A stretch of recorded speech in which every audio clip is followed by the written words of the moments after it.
खेसारी जी तो छा गए। जी हाँ दोस्तों, आपका स्वागत है मेरे चैनल औसम भोजपुरी पर। वीडियो को पूरा देखिएगा। वीडियो पसंद आए तो वीडियो को लाइक और चैनल को सब्सक्राइब कीजिएगा। दोस्तों, खेसारी जी का परी खातिर पियरी पिया छठ गीत, जिसे लगभग 5 दिन पहले रिलीज किया गया था Khesari music world YouTube channel पर।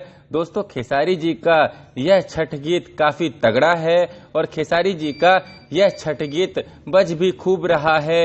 और अब दोस्तों, खेसारी जी के इस छठ गीत से जुड़ी एक बहुत ही बड़ी खबर आ रही है। और दोस्तों, खबर यह है कि खेसारी जी का ये छठ गीत फिलहाल यूट्यूब पर 1 नंबर पर ट्रेंड कर रहा है। जी हाँ दोस्तों, आपने बिल्कुल सही सुना।